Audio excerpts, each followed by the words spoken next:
Hey friends, we're here visiting Newport, Rhode Island in the early spring to beat the crowds and catch a glimpse of some of the most amazing displays of wealth, history, and architecture in the United States. Today we'll be taking you inside the most expensive Gilded Age mansion in America, the Breakers. Let's check it out.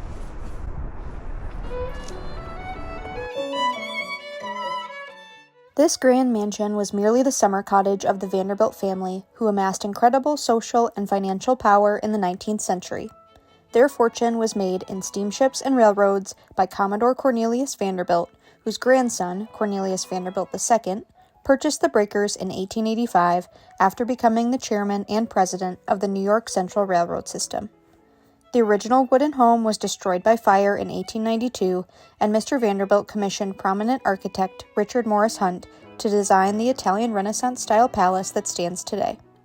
The Breakers has 70 rooms in total, though unfortunately only a portion of those are available to tour today.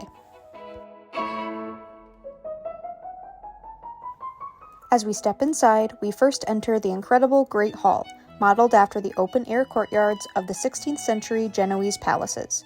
The gilded ceiling includes 4 blue-green medallions with acorns and oak leaves, the Vanderbilt family symbol of strength and long life.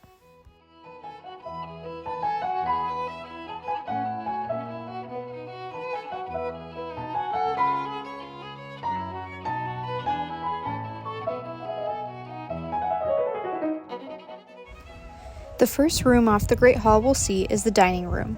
The materials and design in this room were meant to dazzle. The twin chandeliers and all 12 wall sconces are made from baccarat crystal, the stone columns are solid alabaster, and gold is everywhere, from the doorways to the windows to every wall and even across the ceiling.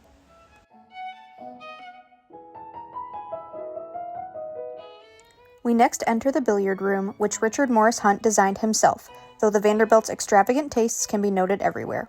For example, in this room, the Renaissance-style furniture is made from Santo Domingo mahogany, the light fixture above the billiard table is made of wrought iron and bronze, the walls are lined with Cipollino marble, and the wall sconces are made by Tiffany.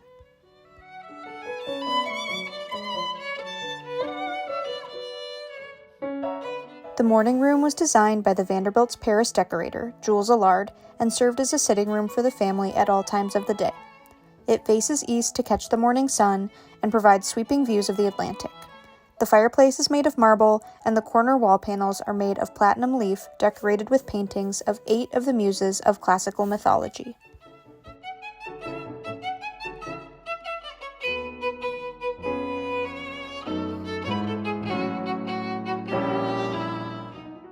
The music room was the setting for family weddings and debutante parties. The gold and silver leaf, marble, mirrors, and crystal fixtures made for an alluring, glittering effect for evening concerts and receptions. The room and its furnishings were designed in France by Richard van der Boyen and built by the Parisian firm of Allard & Sons before being transported to Newport for installation. Music and some of its greatest composers are celebrated in the painting that adorns the ceiling. This room also served as the setting for the Russells' New York Ballroom and Gladys's debut ball in the series The Gilded Age on HBO. Next, we enter the library, designed around the carved limestone fireplace, which was acquired from the 16th century Chateau d'Arnay-le-Duc in Burgundy. The room was a retreat of sorts for the Vanderbilts within their grand home built for entertaining. It showcases a coppered ceiling and walls paneled with Circassian walnut, stamped with gold, and carved to evoke the covers of leather-bound books.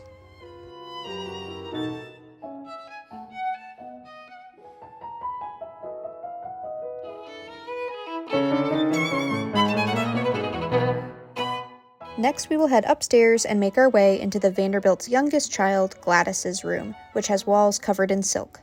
Gladys later became Countess Szechenyi after marrying a member of Hungary's premier aristocratic family. She inherited the Breakers upon her mother's death in 1934, and in 1948 she opened the home to the public.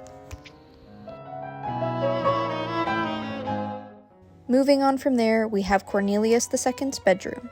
Sadly, he only spent 1 summer at the Breakers before he had a stroke in 1896 and died 3 years later.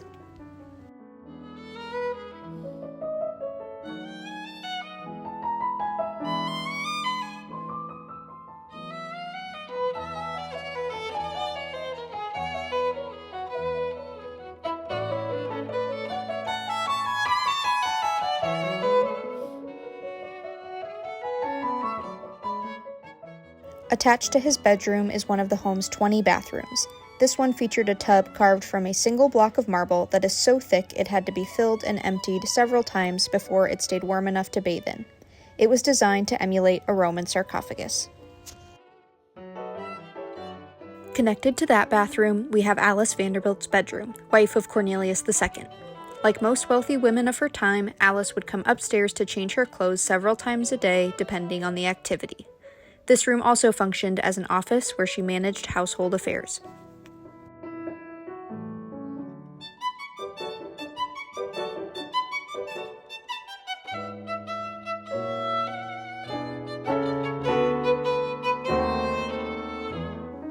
Moving down the hall, we'll stop to take in the views of the Great Hall below before cutting through Mrs. Vanderbilt's dressing room to get to Gertrude Vanderbilt's bedroom.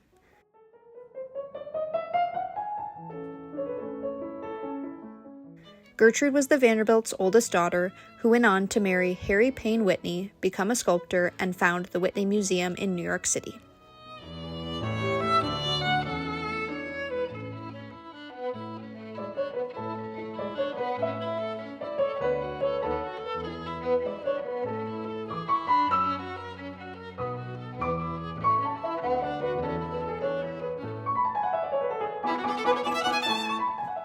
Stepping out of Gertrude's room and following the feeling of the ocean breeze, we find ourselves stepping out onto the upper loggia.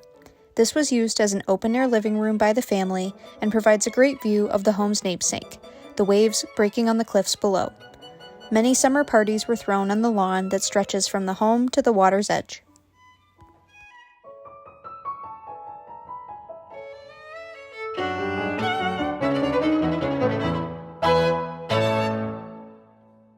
Heading back inside, we find ourselves in one of the home's guest bedrooms. This room was designed by young Boston architect Ogden Codman and was considered simple and spare for its time. Codman based his look for the breakers on the classic style of 18th century France. The room features 4 neoclassical panels representing the 4 seasons. Exiting the guest bedroom, we head towards the top of the grand staircase. The skylight above is by John Lafarge, an American master of the art of stained glass. The tapestry above the stairs is from the 17th century and tells a story from the life of Alexander the Great. Below the tapestry is a portrait of Mrs. Vanderbilt, painted by the Spanish artist Madrazo. On the other side of the grand staircase, there are small funnel-shaped horns on the wall called speaking tubes, which were used by the servants as an early intercom system. Heading back down to the first floor, we take the servants' staircase, which leads to the kitchen. After the original home burnt down, Mr. Vanderbilt made sure to build the new kitchen in a separate wing, safely away from the rest of the home. The cast iron coal and wood-burning stoves span over 21 feet, with the entire surface heating up like one enormous griddle. The work table in the middle of the room is covered in zinc, which was the stainless steel of the day, and hanging above it is a copper pot for every purpose imaginable. All the cooking was done in the French style, and food was kept chilled with ice rather than refrigeration.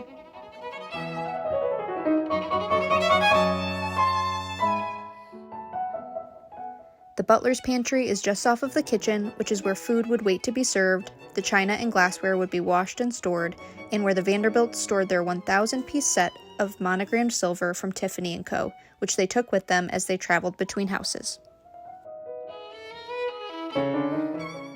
Thanks so much for joining us on our tour of the breakers. We'll catch you in the next one. Bye!